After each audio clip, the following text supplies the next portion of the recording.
Some of the new arrivals this past couple of weeks. How about the 2010 Chevrolet Camaro 2SS Coupe? There's a lot of nomenclature there. Yeah. 2SS Coupe. There's a lot. Yeah. Aqua blue metallic over black, 34,000 actual miles. Now, see, that's a sweet spot for me mileage-wise. Mm-hmm. You know, if you got 5,000 miles, you better not be driving it or less. And although where the Aston's going to turn over to 5,000. Yeah, it probably already has. But with the 30,000 miles, you can drive it and enjoy it and not hurt the value by putting a few extra miles.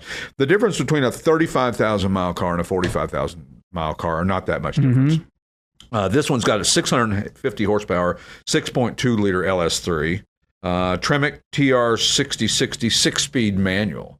So this thing is pretty cool. I haven't seen this car. Yeah. It's got a lot of modifications to it. Worked cylinder heads, 650 lift cam, retro styling cues. So if you get a chance, check that one out and all the others. We'll talk about some of the other new inventory when we return. Don't forget to visit us, classicautomall.com. Podcast at Classic Auto Mall is our website, or our email address that you can ask questions or tell us stuff or complain about the show or you know, the way Steve's kind of come hither attitude today. Just kidding. Come hither. Come hither. I don't know what that means. Anyway, when we return, we will talk about what come hither means. When we return to the Classic Auto Mall show. See you in a minute. Whether you want to buy or sell a classic, collectible, or special interest vehicle, you need to visit the Classic Auto Mall website for more information. If you're looking to buy, you can easily search our inventory of more than 1,000 vehicles on the web at classicautomall.com. Little green-eyed lady to come back from the segment. What a song. That was really a funky, cool song back in the day. I remember a neighbor had a jukebox and that song was on there and we played it all the time. It was very, very cool. This is the Pat Travers version. Oh, I didn't even know that. Yeah, not Sugarloaf. Not Sugarloaf. Interesting. I didn't realize that Pat Travers did a version of this. How? It's actually good. How inane of me. It's really good. It's actually, dare I say, better than Sugarloaf's version. Pat Travers should just do covers. All covers. He's still touring, and he's 76 or 77. Mick Jagger's 81. Right? Oh, my God. Let's see if I can get the tour schedule. Yeah, 81 Jagger. And they just had their final show of the year in Ridgedale, Missouri. Sure. Or Missouri. Wow. At Big Cedar Lodge, owned by Johnny Morris, who owns Bass Pro Shops, who built this natural arena. Wow. That is unbelievable. Really? This guy is a visionary with outdoor stuff. He created a trail that you ride golf carts through to go through caves and tunnels and forest and stuff. And you think, okay, how exciting could that be? Mm-hmm. It's brilliant. Wow. And he's got a place called Dogwood. This is all in Branson, Missouri. And he's got a place called Dogwood Canyon, which is a nature preserve. And it's just like, it's so cool. He's just made this thing. Nice. And he had Garth Brooks at this arena, the Rolling Stones in Branson, Missouri, whoever would have thought. Just all kinds of interesting people. I know something you can do for my birthday. Pat Travers Band, Knoxville, Tennessee, Friday. Yeah, this coming Friday. Yes. Yeah, that's right. I was going to go, and then I forgot about it. So thanks for reminding me that I'm not going. And I'm sure there are tickets available. Then he goes west to Washington and Oregon. Yeah. We had a guy who drove here from Washington State to pick up a car. Wow. That's a hot. He drove here to pick up a car. Take it back. On a trailer? Yeah. Holy. When I was a kid, we went from near Chicago to Seattle. That's a long drive. Yeah. Here to Missouri is 18 hours. It's crazy. And you're not even halfway to Washington. And that's But my wife and I did it in one day. Really? Yeah. Where? From where to where? From here to St. Louis. Oh, yeah. Well, you can do that in one day if it's two people driving. Yeah. No, I pretty much did the whole thing and she slept. Well, good for her. That sounds familiar. Yeah. My wife just reads her Kindle because if she looks up and while I'm driving, then she's just a lot of nervous. A lot of things are said. It shouldn't be. Or unsaid, with, like you said, the size. Yeah. Yeah, the size. And the brake pedal on the passenger side. Other new arrivals, how about the 1976 Opel Cadet C Coupe, Bernstein Gold over tan and beige, a fully known history on this really unique piece. 88,000 actual kilometers, 1.2 liter inline four. That thing will go. Yeah. Oh, yeah. No, they're 4-speed manual, though. It didn't have a 3-speed. Right. One of 2 in the United States. One of 2 in the United States? Yeah. Well, there are other Opels here because I have an Opel story. In college, I was in theater, actually. Another onion, peeling the onion a little bit. There we go. And we were at a rehearsal or something, and he said, "We need snacks. Go get snacks, Steve. Right. Here are my keys. Go." And it was an Opel Cadet of some kind. Right. Were you the newest guy? No, I don't know Were you why. the low man on the totem pole? Probably. We were freshmen. Yeah. Oh, gotcha. Yeah, of course you went. Then. And he was a senior, and he said, "Here, take my Opel and go get us snacks at Circle K or whatever." What snacks did you get? I don't remember, but it was a stick. I got in the car. It was a stick shift. And I you never driven one, and I learned that night. So you just I winged it. You winged Made it it. work. I mean, I've seen it done. Is it winged it or wung it? I don't know. I done winged it. Winged it. I won. And I went in, and from then on, I learned. Now, another college colleague or friend had one of those Volkswagens that had the auto shift or whatever. Was that like Auto a stick. 412 or something? Or It was a Beetle. a Beetle with an auto stick. Yeah, you didn't have to no clutch, so you And you just shift. so you can feel like you're shifting. Yeah, well, which a lot of automatics have now. Yeah, Right. Which I kind of don't PDK get the and all point. that. Right. But Unless you really anyway, that's want to have it in low for some reason. That's my Opel story. That was fascinating. So I want to know the snacks. I'm going to need you to really rack your brain and know what the snacks are. 1983. What were the big snacks? Doritos, Ho-Hos, and Fritos, and this was Utah, so there was no. My first wife got one of where it was a Buick Opel. Yeah, that's right. Yeah. And Opel, the company started in 1862. Wow.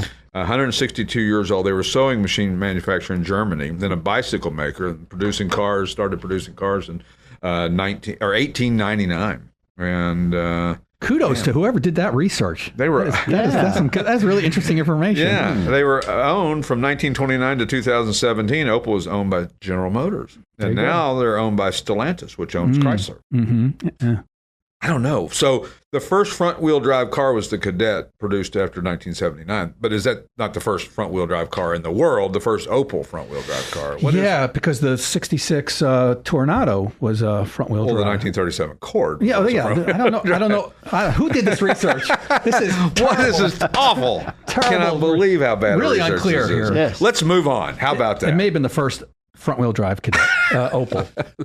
I'm going to circle that, and we're going to circle back to that, and we'd like to know the snacks and what the hell you're talking about with this front-wheel drive. no Merits idea. are adding up. How about the 1972 Chevrolet Camaro SS 396? These are so cool. You just don't see many of them, and the reason being, they only made 970 SS 396s. It's got an error correct 402 cubic inch. What does that mean? That means it's not the original motor, but it would have come out in that same time frame as that car. It could have been in this car. It just wasn't. A Holley Sniper electronic fuel injection, which I'm kind of digging these days. That's a pretty cool setup. You know, Holley has made carburetors for a gazillion years, and they've always been one of the most popular carburetors in the hobby. I mean, you know, you get drag racers who use the Demons and all those other things. But the Holley Sniper EFI is an electronic fuel injection that looks like the carburetor. Yeah, and it's tunable, and it's Easy, and no and muss, no fuss. Yep. And it's got an error-correct Muncie M22 manual and a very solid example. And 72 was a pretty substantial year for Camaro. There was a lot of impending emissions and safety regulations, and the gas prices were going through the roof. And they talked about eliminating the F-body. The F-body is what the Camaro and the Firebird is the architecture of what they're based on. Yep. And 72 would be the last year for the SS model, and speedometers reduced from 150 to 130, and their long time, I don't know how long, partnership with Hurst Shifters went away. That was done. So last of the real performance cars for a while anyway. Trans Am's carried the SD 455s through 74. And then 75 was kind of a down year for Trans Am. Hit the malaise period. It started to hit the malaise. And then 76 was the last of the 455 4-speed you could get in 76, and that was a great car. Other new arrival, how about the 1967 Chevrolet El Camino? I can't believe this thing hadn't sold. This is seems to be the most popular. Every time I drive by it, there's 4 or 5 guys standing around, including you and JR one day, you know, checking out this El Camino. Because the 67 El Camino, it was like what we talked about last week with the Novas and it's kind of plain Jane looking, but in a cool way. Yeah. This one's Bolero red over black. It's got a 350 cubic inch V8, a Demon 4-barrel carburetor, speaking of which, a turbo hydromatic 350 automatic, rebuilt suspension, and a 10-bolt rear. This El Camino is really, really cool. And it's amazing the people that gravitate towards the El Camino, how popular it is. My son Garrett. He loves El Camino. The gentleman's pickup truck. Gentleman's pickup. It's like a mullet. I like these. Yeah, that's right. Business in the front and party in the rear. Party in the back. But I like these older ones with more square body. Yeah, it's a really attractive car, and it looks like a muscle car coming at you, and then it turns. Look at the square body Chevrolet pickup trucks. How successful they are right now. They're really. It's crazy. I know. You see like a regular old pickup truck, and it brings $30,000, $40,000, $50,000. Crystal ball. We would have been picking them off the street for $1,500 back in the day. Or less. I just walked past we had another Studebaker truck in that's beautiful with the silver toolbox in it and everything. Awesome. Wow. The Studebaker Club was just here last weekend, and what a nice group of guys, and they did a wonderful turnout and really seemed to enjoy themselves here, and not quite as big as the Camaro Nationals, obviously. That was 800 or that's what they're expecting next year is 800. They're already advertising for next year on the Camaro Nationals. Sure. But the Studebaker Club, great set of guys, and enjoyed visiting with them, and sold a few cars to them, and consigned a few from them, and looking forward to continuing that as years go by. Other new arrivals, how about the 1979 Rolls-Royce Corniche fixed head coupe? I argued with a guy one time about a fixed head coupe Corniche. He said all Corniches are convertibles. It's redundant to say Corniche convertible. I go, well, you're wrong. Right. And maybe you should go look at a Camargue, which I hated. Those are the goofiest looking cars ever. Anyway, this Rolls-Royce Corniche fixed head coupe is beautiful. Porcelain white over biscuit. I love the names of the color. Biscuit and porcelain white. It's not just white and tan. Right. Come on. And it's the rare fixed head model, 6.75 liter V8, which is a pretty big motor in 79. Turbo hydromatic 400 3-speed automatic, which was a General Motors product. Which is what they used. Which is what they used because they were great transmissions. Very smooth. Yep. That's, and, it's very luxurious and hand-built Rolls-Royce quality. How do you beat that? They're beautiful. And they're reasonable, I guess you could say, compared to what they were back in the day. Back in the day, they were pricey, but, nowadays they're very reasonable. You can buy just a regular Rolls-Royce Silver Shadow for $10 or $12,000, a pretty good one. And, well, what do you say when you get a good deal on one like that? Right, there's no such thing as it. Well, be prepared to get your wallet out to fix it. Well, sure, but there are ones that are out there, and again, when you do your research in buying a car of any type, especially something that's classic or used or older, is get an expert. Find somebody who knows what to look for, knows the tricky spots. Because if something's been well maintained, then you might not have to write a bunch of checks. Where you run into trouble is one that's kind of been passed around and nobody's really done any of the. Everybody puts 500 to 1,000 miles on it, sells it to the next guy. The next guy puts 400 or 500 miles on it. He sells it to the next guy. Nobody's really followed up with the service and everything that you need to do. And then things go wrong, and then it gets real expensive real quick. Yep. Other new arrival, the 1970 Pontiac GTO hardtop, Baja Gold over brown. If the Baja race wasn't around, would we all know how to pronounce Baja? Would we call it Baja? like I butcher all the names. Yeah, probably. Yeah. Lancaster. Baja. Baja Gold over brown, rebuilt 400 cubic inch L67 V8. Got the PHS documents, which tells you everything the car was born with, not what the car has now. Is that the Pontiac Historical Society? Yeah. Okay. Jim Wangers heads that up. No, that's not correct. Jim Mattingly heads that up. Wangers is the Pontiac who developed the GTO. Muncie M20 manual, classic auto air conditioning, which is kind of nice, and the safety track axle. Right. And last but not least, the 1971 Oldsmobile 442 hardtop, antique jade over pearlescent white, which is very similar to another car color of an interior. You know what it is? No. I can't remember either. That's what I was hoping you would. What's the pearl white that it's... why can't I think of this?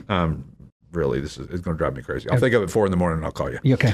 Era correct 455 cubic inch V8, numbers matching turbo hydromatic 400. So it's got its original transmission, but it had a replacement motor. Sure. Well optioned, 10-bolt 323 axle, long-term ownership, and a great driver. So that's some of the new inventory you can find. ClassicAutomall.com. You've been listening to the Classic Auto Mall Show with your host, Stuart Howden.